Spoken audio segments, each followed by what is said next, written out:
Bismillahirrahmanirrahim. Assalamualaikum warahmatullahi wabarakatuh. Alhamdulillah, wassalatu wassalamu ala rasulillah, amma ba'd. Hari ini saya bersama dengan Ibu Dr. Haja Darlina Kartikarini, MSI. Beliau adalah salah satu dosen di Institut Sirojul Falah. Kita sapa dulu beliau ya. Assalamualaikum warahmatullahi wabarakatuh. Gimana kabarnya Ibu hari ini? Alhamdulillah sehat. Luar biasa ya. Oke, terima kasih Ibu Bapak sekalian, pemirsa sekalian. Hari ini saya ingin tanya-tanya nih Bu Dokter terkait dengan yang lagi tren sekarang yaitu ekosofi ya. Yang benar mungkin ekosofi atau ekosofi gitu ya.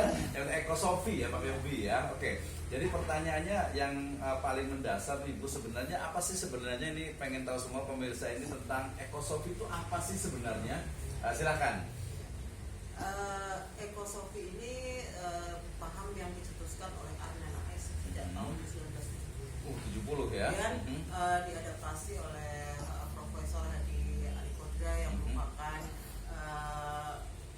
aktivis lingkungan yang membuat buku bagaimana membumikan ekosofi. Nah, kemudian saya berinisiatif untuk bagaimana ekosofi itu bisa diterapkan, karena saya memang bergerak di bidang pendidikan, maka saya bagaimana ekosofi ini bisa diterapkan di bidang pendidikan.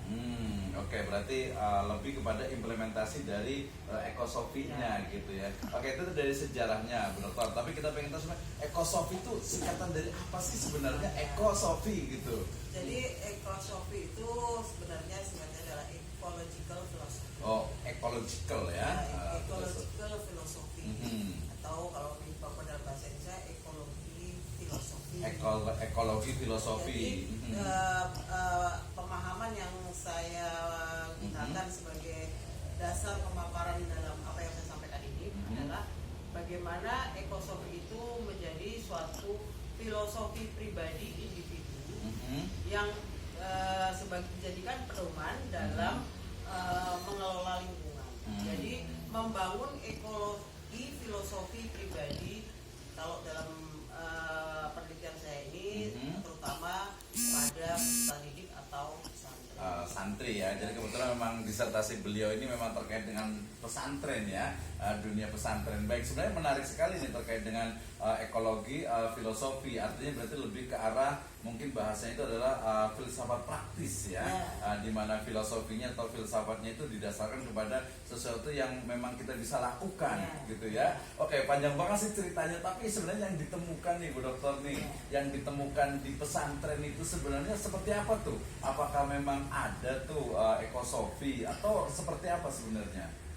Jadi dari ketiga pesantren yang saya laksanakan studinya, jadi ada tiga tipologi pesantren. Oh, ada tiga ya. Oke. Yang pertama adalah pesantren yang memang masih awal-awal, masih usianya masih sekitar belasan tahun. Oh, masih belasan tahun. Gitu.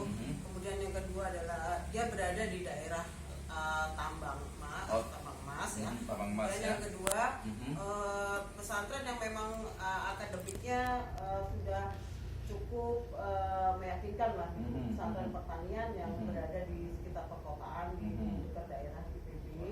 Kemudian yang ketiga ini adalah pesantren yang benar-benar pure agribisnis, pesantren Al-Ifa.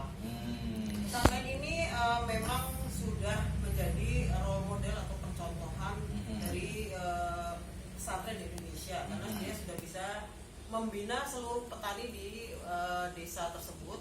Mereka bersama-sama melakukan usaha pertanian dan mengelola sekitar 15 hektar.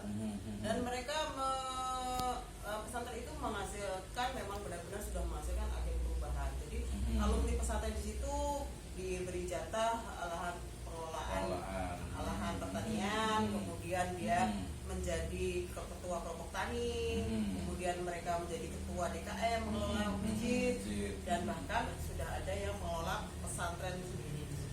Oke, jadi kayaknya banyak banget ini ya. Berarti nanti kayaknya lebih lengkapnya mungkin di ini ya, di podcastnya Pusmes Siva kayaknya, insya Allah ya. Tapi ada satu hal terakhir ini ya yang menarik itu Bu Dokter. Jadi ternyata tadi ekosofi itu dia lebih kepada memang dorongan untuk mengolah, mengoptimalkan ekologi tetapi berbasis tadi oke lah, bisa filosofi, bisa juga ideologi, bisa juga keyakinan agama. Betul nggak kira-kira kalau seperti itu?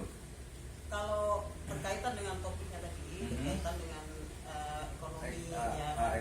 Jadi ekosofi itu adalah sebenarnya irisan dari pembangunan ekonomi, kelembagaan masyarakat dan lingkungan. Jadi irisannya di tengah itu adalah sesuatu yang sustainable, dan itu irisan yang tengah-tengahnya itu adalah Ekosofi gitu ya. Oke. Saya jelaskan. Iya, kayaknya lebih penasaran nih ya.